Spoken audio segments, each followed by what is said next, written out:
पहाड़ों वाले जंगल में चील की गेहूं की फसल तैयार थी। उसे फसल की कटाई करनी थी।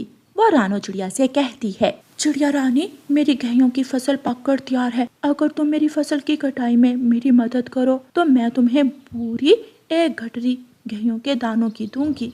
चील दी, मुझे और क्या चाहिए। मैं और मेरे पति कल सुबह ही आपके खेत में आकर गेहूं की कटाई शुरू कर देंगे।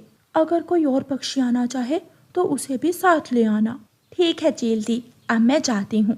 चिड़िया खुशी खुशी अपने घर चली जाती है। चिड़िया के पापा, कल हमने चील दी की गेहूं की फसल की कटाई करने जाना है। बच्चों के पास कौन रहेगा? पापा, आप हमें भी साथ ले जाना, हम भी काम में आपकी मदद करेंगे। नहीं बच्चों, वहाँ बहुत गर्मी होगी, आप घर में ही रहना। सुबह हो जाती है। रानो चिड़िया और उसका पति अपने घर से निकलते हैं। जाते जाते चिड़िया और उसका पति कौवे के पास रुकते हैं। कौवे कौवे, हम चील की गेहूं की फसल की कटाई करने जा रहे हैं, आप भी साथ आ जाओ, चील दी हमें दाने देगी। ऐसी मेहनत के काम मुझसे नहीं होते, सारा दिन धूप में मरो 4 दानों के लिए। ना बाबा ना, मुझसे नहीं होगा ये सब। ठीक है, जैसे आपकी मर्जी। दोनों पति पत्नी आगे बढ़ते हैं और चील के खेत में पहुंच जाते हैं। वो चील के गेहूं के खेत में जाकर अपना काम शुरू करते हैं। मम्मा चिड़िया और पापा चिड़िया गेहूं की कटाई करते हैं। वो दोपहर तक काम करते हैं और फिर थोड़ी देर के लिए पेड़ की छांव में बैठ जाते हैं। आप यहाँ बैठे, मैं नदी से पानी का मटका भर लाती हूँ। मैं भी साथ जाता हूँ। बच्चे घर में बैठे हुए थे। कुकू भाई, हमारे मम्मा पापा सख्त धूप में हमारे लिए काम करते हैं। मुझे एहसास है, इसलिए तो मैं मम्मा पापा के साथ जाना चाहता था, लेकिन मम्मा पापा हमें धूप में भी तो नहीं देख सकते। हाँ, हम बड़े हो जाएंगे तो फिर कभी भी अपने मम्मा पापा को गर्मी और धूप में काम नहीं करने देंगे। ऐसे ही शाम हो जाती है। चील दी अपने खेत में आती है। चिड़िया रानी, तुमने तो कमाल कर दिया, मेरी सोच से भी ज्यादा काम किया है तुमने। चील दी, हम तो सुबह मुंह अंधेरे ही आ गए थे, इसलिए काम जल्दी और ज्यादा हो गया। बच्चे घर में अकेले हैं, अब हमें जाना चाहिए। रुको, मैं आपको आपकी मेहनत का सिला देती हूँ। फिर चील दी चिड़िया को एक बड़ी गठरी गेहूं की दे देती है। चिड़िया का पति वो गठरी उठा लेता है और दोनों पति पत्नी घर वापस चले जाते हैं। अपने घर में इतना सारा अनाज देखकर बच्चे तो बहुत खुश हो जाते हैं। मम्मा, ये दाना तो बहुत ज्यादा है, अब हमें कई दिनों तक काम करने की जरूरत नहीं है। नहीं मेरी बेटी, हमें हर दिन काम करना होता है। ये दाना बारिशों में भी हमारे काम आएगा। थोड़ा दाना पड़ोसियों को दे देते हैं। गुड़िया बेटी, लो, ये कुछ गेहूं की बालियां आप तोते अंकल को दे आओ। गुड़िया कुछ गेहूं की बालियां लेकर तोते अंकल के घर चली जाती है। कुकू बेटा, आप ये गेहूं की बालियां कबूतर अंकल के घर दे आओ, वो भी हमेशा कोई ना कोई चीज हमारे घर भेजता ही रहता है। रास्ते में जाते हुए गोरी कौवी गुड़िया को आवाज देती है। वो अपने घर के बाहर बैठी हुई थी। गुड़िया, गुड़िया कहाँ जा रही हो? मेरी बात सुनो। जी जी, बताएं गौरी आंटी। ये दाना तुम किसे देने जा रही हो? मम्मा पापा ने भेजा है, मैं ये दाना तोते अंकल को देने जा रही हूँ। डी आंटी, पता है मेरे मम्मा पापा इतना सारा दाना लेकर आए हैं आज। अच्छा, लेकिन क्या करें, हमारे घर में तो दाना नहीं है। आप भी मेरी मम्मा से दाना ले लेना।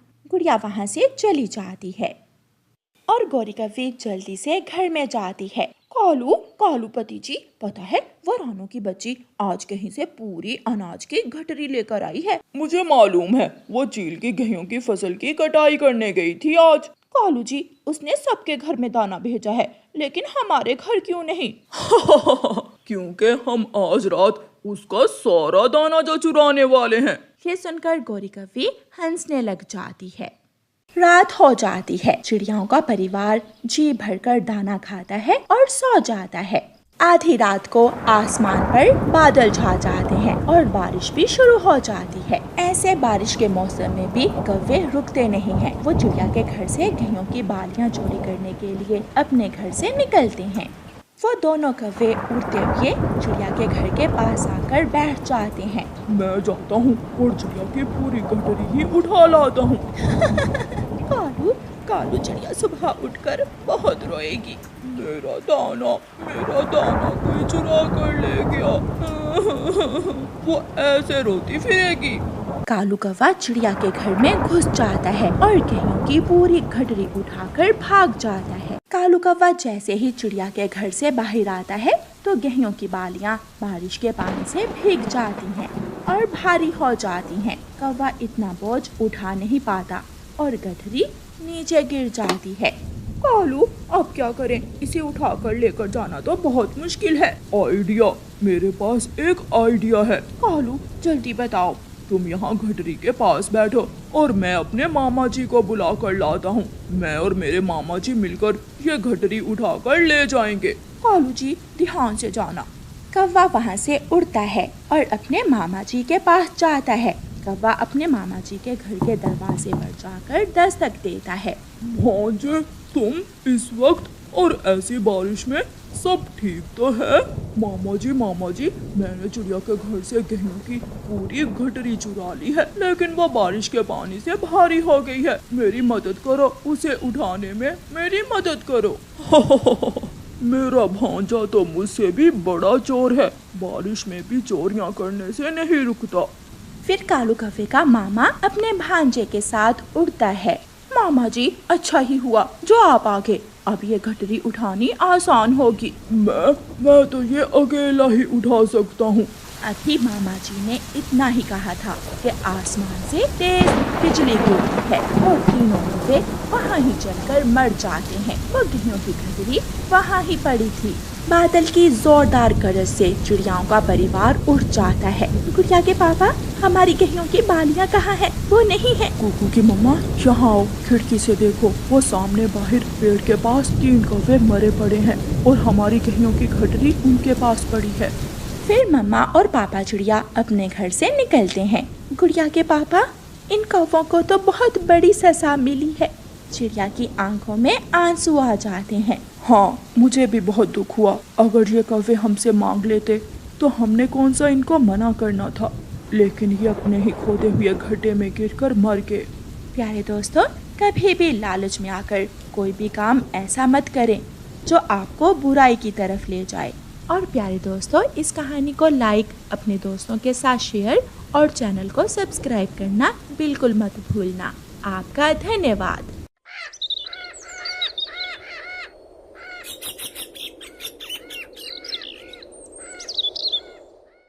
गोरी कौवे का घर टूट गया था, इसलिए गोरी कौवी कालू कौवे से कहती है, कालू, जंगल जाओ और कुछ सूखी लकड़ियाँ लेकर आओ, हम घर की मरम्मत कर लें। ऐसा ना हो कि बारिश शुरू हो जाए। गोरी, इन दिनों जंगल में सूखी लकड़ियाँ मिलना बहुत मुश्किल है, मगर मैं जाता हूँ। फिर कालू कौवा अपना कुल्हाड़ा उठाकर जंगल की तरफ निकलता है। वो सारा जंगल घूमता है, मगर उसे कहीं से भी कोई सूखा हुआ पेड़ नहीं मिलता। फिर उसकी नजर एक पेड़ पर जाती है जिसके पत्ते गिर चुके थे। कालू कौवा वहाँ जाता है। इस पेड़ पर कोई भी पत्ता नहीं है, मैं इसे काट लेता हूँ। कौवे, ऐसा न करना, तुम मुझे न काटना। मैं एक अनार का पेड़ हूँ, पतझड़ का मौसम है इसलिए मेरे पत्ते गिर गए हैं। बाहर आते ही मैं फिर हरा भरा हो जाऊंगा। मुझे अपना घर बनाने के लिए लकड़ियों की जरूरत है और तुम मुझे पसंद आ गए हो, मैं तुम्हें ही काटूंगा। कौवे की ये बात सुनकर वो पेड़ कौवे से कहता है, मैं तुम्हें अनार दे सकता हूँ, तुम मेरे अनार खा सकते हो। ऐसा कहते हुए पेड़ अपनी सूखी डाल से कौवे को एक जादुई अनार दे देता है। ये कैसे हुआ?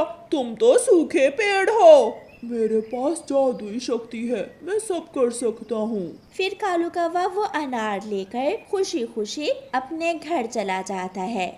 कालू जी, ये क्या, तुम गए थे सूखी लकड़ियाँ लेने और अनार लेकर घर आ गए हो? फिर कालू कौवा अपनी पत्नी को पूरी बात बताता है। वो जादुई शक्तियों वाला पेड़ था। और कालू, तुम भी उस पेड़ से एक अनार लेकर ही खुश हो गए? तुम उससे कुछ और भी तो मांग सकते थे, जैसे सोना, जैसे धन दौलत। तुम ये अनार खाओ, बाकी का काम कल करेंगे। फिर दूसरे दिन कालू कौवा फिर से उस पेड़ के पास जाता है और उससे कहता है, जादुई अनार के पेड़, मेरी मदद करो, मैं बहुत गरीब हूँ, मुझे अनार नहीं बल्कि ढेर सारा सोना दे दो। अगर तुम सच में गरीब हो तो मैं अपनी जादुई शक्ति से तुम्हारी मदद करूँगा। फिर उस पेड़ से एक रोशनी निकलती है और वो पेड़ कालू कौवे को एक थैली दे देता है। इस थैली में सोना है, जाओ और तुम जाकर अपनी गरीबी दूर करो। कालू कौवा वो सोना लेकर खुशी खुशी अपने घर चला जाता है। सोने की थैली देखकर गौरी कौवी तो खुशी से पागल हो रही थी। देखो देखो मैं क्या लाया हूँ। कालू, हम अमीर हो गए, मुझे तो अपनी आंखों पर विश्वास ही नहीं हो रहा। गोरी गोरी वो पेड़ सब कर सकता है। कालू जी, क्यों ना कल तुम उस पेड़ से अपने लिए एक बड़ा और सुंदर सा घर भी ले लो। ऐसे कालू कौवा दूसरे दिन फिर से उस जादुई शक्तियों वाले पेड़ के पास जाता है। कौवे तुम फिर आगे हो, अगर तुम लालची कौवे हो तो देखो तुम यहाँ से चले जाओ।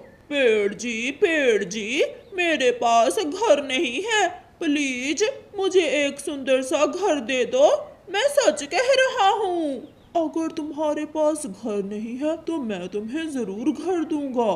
फिर उस पेड़ से एक रोशनी निकलती है और वो पेड़ कौवे से कहता है, कौवे जाओ जाओ, तुम्हारा नया घर बन गया है। कौवा बहुत खुश होता है, वो भागता है। कौवा दूर से ही अपना नया घर देखकर बहुत खुश हो रहा था। गोरी गोरी कैसा लगा हमारा नया घर? मगर गौरी कौवी उदास थी। गोरी क्या हुआ, तुम अभी तक उदास हो? घर मिल गया, सोना मिल गया, और क्या चाहिए तुम्हें? कालू जी, गलती हो गई, वो पेड़ हमें सोने का घर भी तो दे सकता था, फिर ये लकड़ी का घर क्यों मांगा तुमने उस पेड़ से? कोई मुश्किल नहीं है, मैं कल फिर जाऊंगा, मैं कल उस पेड़ से सोने का घर मांगूंगा। अपने पति की ये बात सुनकर गौरी कौवी खुश हो जाती है। चिड़िया गौरी कौवी के पास आती है।